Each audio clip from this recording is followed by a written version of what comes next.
Bienvenue dans cette vidéo sur les goroutines et les channels. Le langage Go a été conçu pour être efficace et performant, et les concepts de goroutine et de channel nous permettent d'atteindre cet objectif.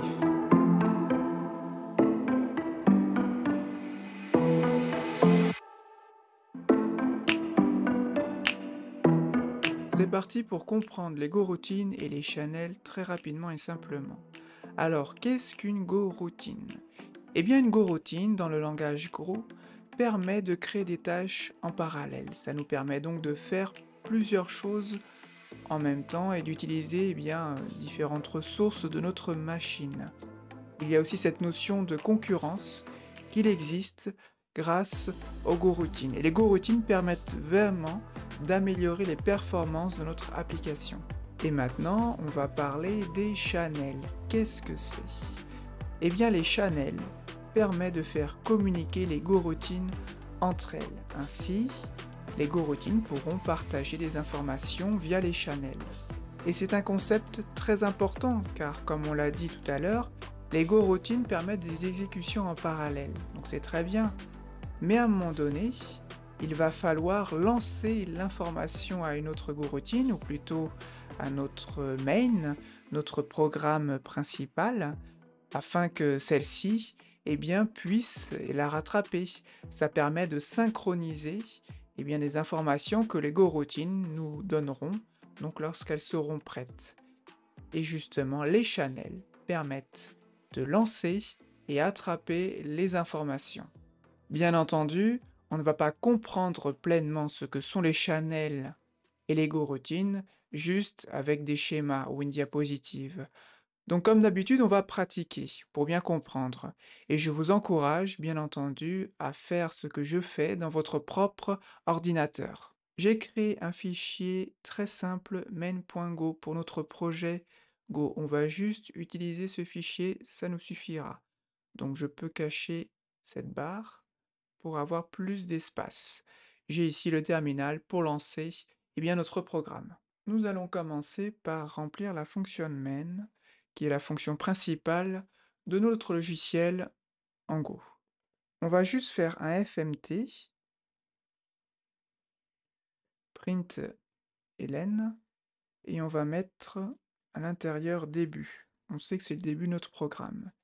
On va utiliser le mot-clé differ, et ensuite on va mettre fmt print ln fin.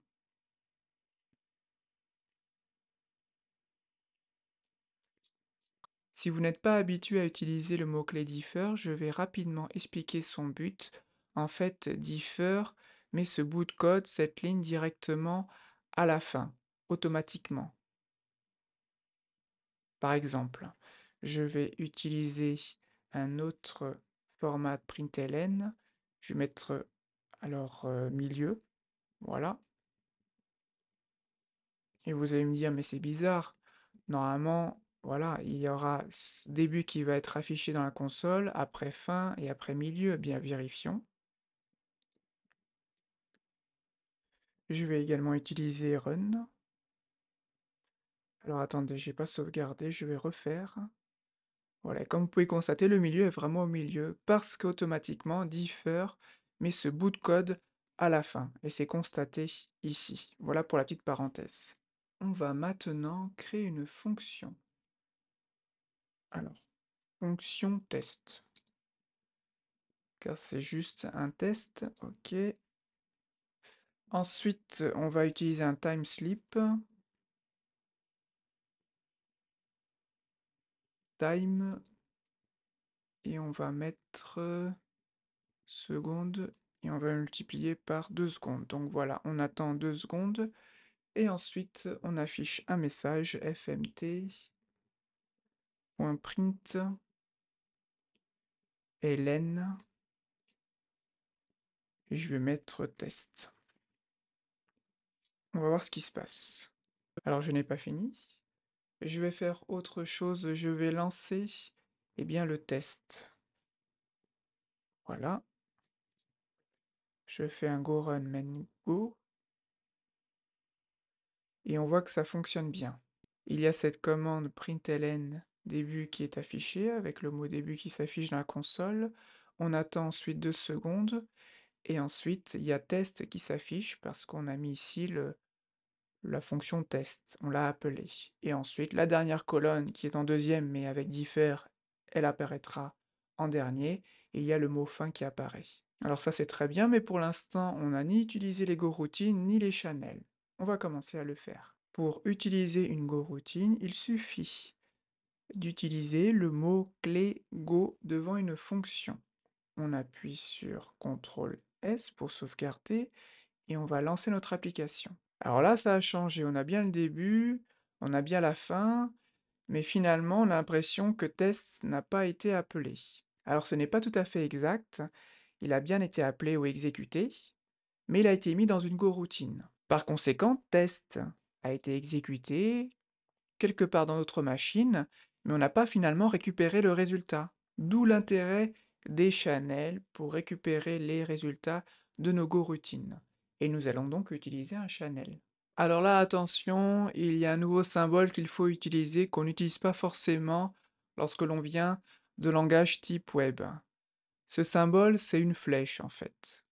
Donc il apparaît ici, donc on va l'utiliser, et on va voir que grâce à cette flèche, on va pouvoir faire communiquer les goroutines à travers des channels.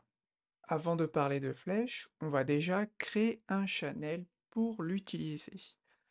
Alors pour créer un channel, c'est très simple. Il suffit de taper le nom du channel, donc c'est comme une variable normale que l'on va créer. Ensuite, on utilise le mot-clé make. Et à l'intérieur, on dit que c'est un channel grâce au mot-clé chan, et à côté, on met son type. Par exemple, on va mettre type string. Ensuite, ce channel, on va le mettre dans notre fonction pour qu'il puisse utiliser ce channel-là. Alors ici, notre fonction, on va la changer.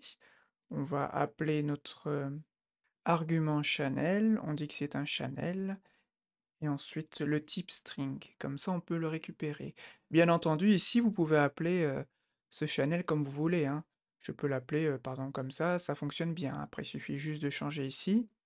Et pareillement, ici vous n'êtes pas obligé d'utiliser le même nom ici et ici. Par exemple, si je fais ça, ça fonctionne aussi très bien. Mais voilà, j'appelle tout channel pour que ce soit plus clair pour vous. Bon bah c'est très bien, on avance. Maintenant, on va pouvoir utiliser le channel et transmettre une information. Donc ici, en fait, c'est inutile, ça ne fonctionne pas. On va plutôt utiliser le channel pour transmettre une information. Donc je mets le mot-clé. Alors c'est pas le mot-clé là, c'est l'argument qui est ici. L'argument channel. Et je mets la flèche. Donc c'est avec ce symbole-là et celui-ci. Et par exemple, je vais mettre Paul. Ok, très bien. On va maintenant lancer notre programme. Ok, ça change rien. Pourquoi? Eh bien, c'est très simple. Ici, on a bien utilisé la fonction test dans une goroutine, et c'est bien, il envoie le mot Paul dans le channel. Donc il l'envoie, mais pour l'instant, il n'y a personne qui attrape cette information. Vous vous rappelez du schéma que l'on a utilisé tout à l'heure? Le channel permet à une goroutine de lancer une information, c'est ce qui se passe ici, mais il faut que quelqu'un l'attrape. Et c'est main qui va l'attraper. Et on va voir comment exécuter cet attrapage. Eh bien, nous allons l'attraper et nous allons l'insérer dans une variable que l'on va appeler nom. On va la créer. Et comment donc on transmet l'information qu'il y a dans notre channel, dans notre variable? On va utiliser les deux mêmes symboles, la flèche. Voilà, et ensuite on met le nom du channel. Et ensuite, qu'est-ce qu'on va faire? On va afficher ce qui est marqué.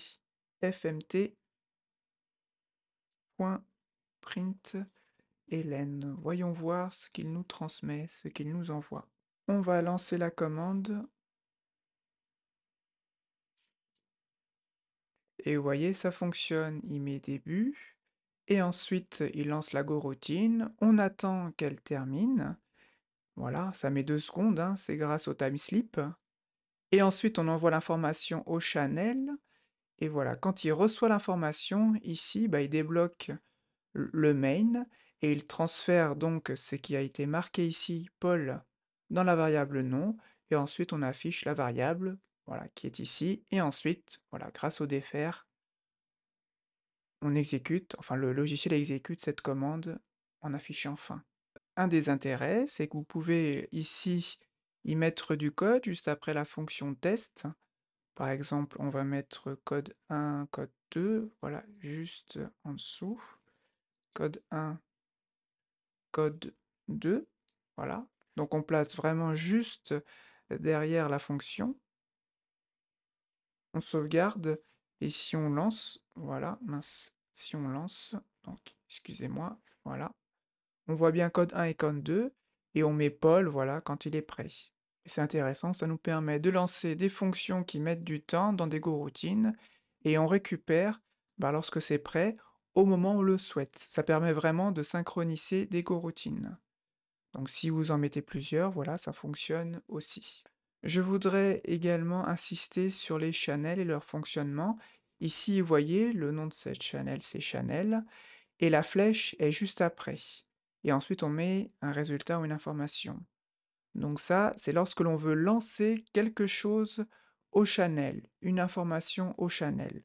On met la flèche à droite, juste après.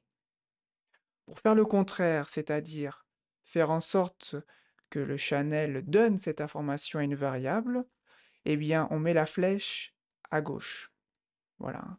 Puis si on y réfléchit bien, en observant voilà, comment les choses ont été faites, c'est assez logique. Ici, Paul est envoyé à la channel, et ici, channel envoie ce qu'il a à l'intérieur de lui, c'est-à-dire Paul, la chaîne de caractères Paul, directement dans la variable.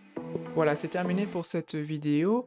On ne va pas aller au-delà, car l'objectif c'était vraiment d'essayer de comprendre le principe des goroutines et des channels, et on a pu le faire avec des exemples simples. J'espère vraiment que cette vidéo vous a plu et qu'elle vous sera utile, et que maintenant, eh bien, les channels et les goroutines sont deux concepts clairs dans votre tête. Merci beaucoup d'avoir suivi cette vidéo, et je vous dis à bientôt.